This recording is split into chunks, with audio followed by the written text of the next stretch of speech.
Buenos días, hoy vamos a hablar de Corea en la era Choso. Aquí tenemos el índice, vamos a situarnos geográficamente primero y cronológicamente, así como algunos de los hechos más destacados de la era Choso. Luego hablaremos de la sociedad, los primeros contactos con Europa, la influencia occidental y la de China y Japón. Bien, primero nos situaremos. La península coreana la tenéis aquí en verde, aquí tenemos a Japón y a China.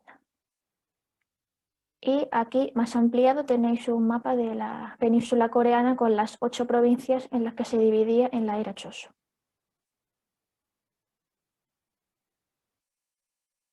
La era Choso abarca desde 1392 a 1910, aunque nos situaremos en los siglos XVI, XVII y XVIII, ya que son los que encajan más o menos con la edad moderna europea. El periodo de esplendor se da bajo el reinado del rey Sejong el Grande, ya que se da un gran florecimiento cultural y artístico durante su reinado.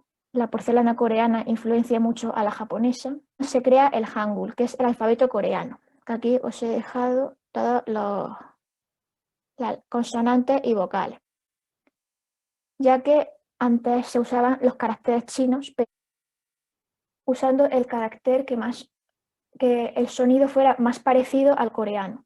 Pero este sistema solo funcionaba para la élite, puesto que el pueblo llano no le resultaba más difícil aprenderlo. Por eso el rey Sejong en 1446 proclama el Hangul.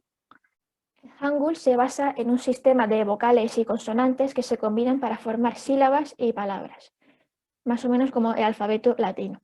Muchos académicos afirman que es un sistema de escritura súper científico y muy fácil de aprender. Doy fe, se aprende en una tarde. Asimismo, durante el periodo de Joseon se dan avances en la ciencia y la tecnología.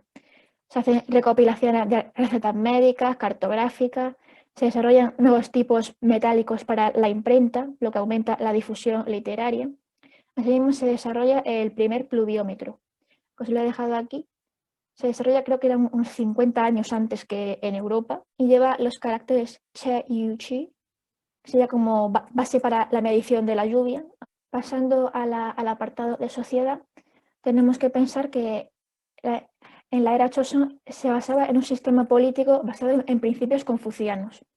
¿Qué quiere decir esto? Que Confucio consideraba que debía gobernar el que tuviera mayores conocimientos. Para ser funcionario del gobierno, uno tenía que presentarse al Kwagu. Estos eran los exámenes de acceso para los ciudadanos. Es importante mencionar que, aunque la sociedad estaba dividida en clases sociales, estos exámenes eran accesibles para todos, excepto para el colectivo más bajo. Para conseguir formar parte de la élite, en el examen tenían que demostrar los conocimientos que tuvieran sobre los clásicos chinos, sobre todo el confuciano. También había una variante militar de este examen, aunque de menor importancia. Que este examen era accesible para todos, realmente solo las clases sociales más altas tenían a su disponibilidad los recursos y la formación necesarios para aprobarlo. Aunque eso no quitaba que si algún habitante de la ciudad tenía acceso a la biblioteca y algún maestro y podía presentarse al examen, pues también podía aprobarlo. Una vez obtuviese un resultado satisfactorio en dicha prueba, se le entregaban a esa persona, aparte de un cargo en la administración del gobierno, se le entregaban tierras, posesiones, el título de Yanban, que es como la nobleza, y no solo para él, sino también para toda su familia. Entrando en esta pirámide social, vemos que aquí en lo más alto tenemos al Wang, que es el rey, y a toda la familia real, con autoridad absoluta, aunque podía contar con el consejo de la corte para tomar decisiones. Luego tenemos los Yanban, también se llama literatos confucianos, ya que era la clase más alta de la sociedad de la época. Eran funcionarios del Estado en la administración, burocracia y altos cargos militares. Aunque este sistema de estrato era hereditario, para que la familia pudiera seguir manteniendo el título, las siguientes generaciones tenían que aprobar el examen de Estado. Si una familia Yanban no lograba colocar a uno de sus miembros como oficial durante 3 generaciones, suspendiendo el examen, entonces la familia perdía dicho título y sus privilegios, que entre ellos se contaban que obtenían rentas de las tierras que trabajaban los campesinos, estaban exentos del servicio militar a no ser que fueran oficiales del ejército y tampoco tenían que pagar impuestos. Luego tenemos aquí en verde a los Chungin. Era un grupo bastante reducido que se situaba entre los Jamban y la amplia clase media-baja. Esta sección de la población estaba formada por funcionarios y especialistas como médicos, traductores, intérpretes, contadores, administradores, astrónomos, calígrafos, gobernantes locales, juristas. Además, es importante recalcar que también tenían la posibilidad de aprobar los exámenes de acceso del Estado para poder así formar parte de los Jamban. Este grupo también incluía a los hijos ilegítimos de los Jamban y a los que no habían superado los exámenes para obtener el título. Pero al ser hijos de Jamban, pues aún tenían cierto estatus, no eran del pueblo llano. También estaban exentos del servicio militar y de los impuestos. Luego aquí en azul tenemos a los Shanmin, una de las clases sociales más bajas. Aproximadamente era el 75% de la población. Campesinos, pescadores, mercadores, artesanos.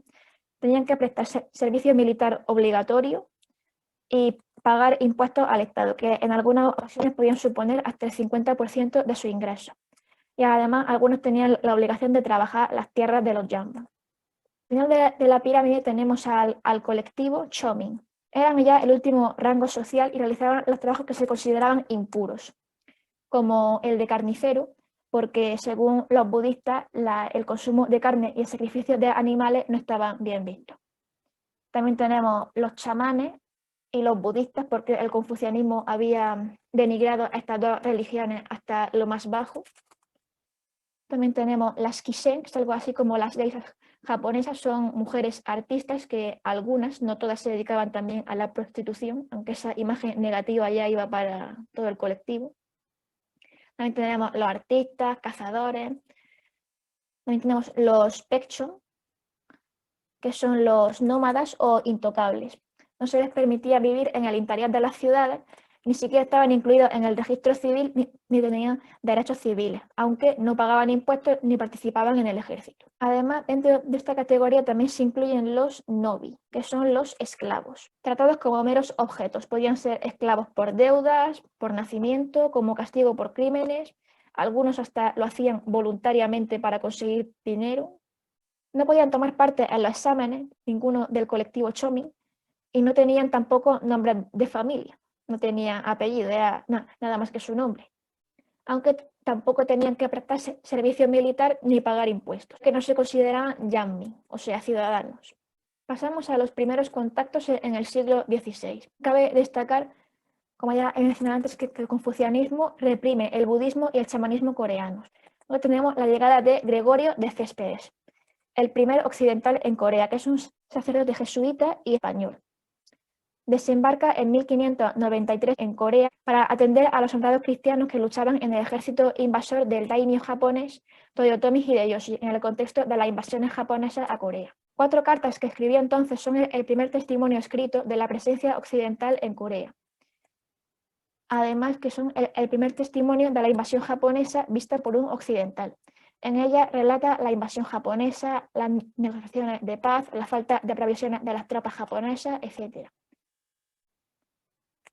El cristianismo, o como en coreano se denomina Gitokgyo, se dio pero con comunidades marginales. Los misioneros católicos extranjeros no llegaron a Corea hasta finales del 18, una década después del regreso de Yi Sun-hoon, que era un diplomático que fue el primer coreano bautizado en Beijing, estableciendo un movimiento católico de base en Corea, ya así oficial. Pero esto ya es en el siglo XVIII. Anteriormente, en el siglo XVI, los escritos del misionero jesuita Mateo Ricci, que residía en la corte imperial en Beijing, ya habían sido traídos a Corea desde China en el 17. Por tanto, se había hecho una especie de sincretismo entre esos escritos que venían de China con el pensamiento coreano, una especie de cristianismo coreano. En el siglo XVIII, estas ideas se unen al Shil-hack, aprendizaje práctico. Shil es práctico y hack aprendizaje. En el Shil-hack se sintieron atraídos por las doctrinas católicas y esto fue un factor clave para la difusión de la fe católica en la década de 1790, ya que el Shil-hack era un movimiento de reforma social confuciano que quería dar más énfasis a la sociedad humana en el nivel práctico. Por lo tanto, la idea del cristianismo como lo de que todos eran iguales ante los ojos de Dios, pues caló bastante.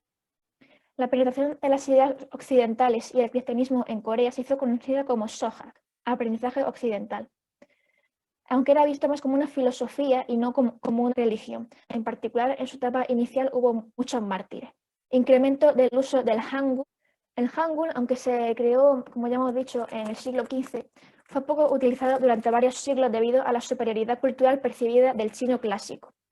Una posición similar como se compara a la que tenía antes el latín en Europa sobre la lengua vernácula, que al final acaban teniendo más preponderancia que el latín. Sin embargo, la Iglesia Católica se convirtió en la primera organización religiosa coreana en adoptar oficialmente el Hangul como su escritura principal. La literatura cristiana impresa para su uso en Corea, incluida la utilizada por la red de escuelas, usaba principalmente el idioma coreano y la escritura Hangul, que se aprende más fácilmente que la escritura china. Esto aumenta la tasa general de alfabetización y permitió que la enseñanza cristiana se extendiera más allá de la élite que usaba principalmente chino. Ahora pasaremos a hablar de las relaciones con las dos grandes potencias que tiene al lado Corea. Con Japón tenemos que mencionar las invasiones japonesas que se dan entre 1592 y 1598 al mando de Toyotomi Hideyoshi, y entre las que iba el sacerdote jesuita español Gregorio Céspedes. Japón invade Corea con el pretexto de conseguir llegar a China y queda totalmente arrasada. Es una guerra que dura 7 años, pero que los coreanos acaban venciendo gracias a que utilizan los Kobukson, que son los barcos tortuga. Aquí os he dejado una imagen.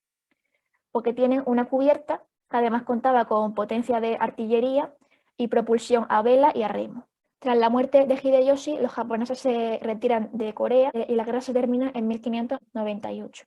También hay que contar los ataques de los Wako, que son los piratas que atacaban las costas de China y Corea, desde la isla de Kyushu, que es la isla más al sur de Japón.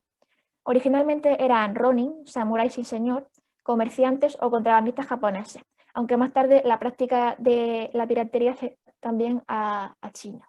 Si pasamos a la relación con China, mantenían una buena relación con la China Ming, pero en 1627 y 1636 los manchúes invaden Corea. Previamente habían vencido a la dinastía Ming, la habían derrocado en China y habían establecido su propia dinastía, la dinastía Qing, que va desde 1644 a 1911. Derrotado, el rey Inyo fue forzado a terminar sus relaciones con los Ming y reconocer a los Qing como soberanos en su lugar, debiendo quedar Corea como un reino vasallo de China y debiéndole un tributo todos los años. Por aquí os dejo la bibliografía y muchas gracias.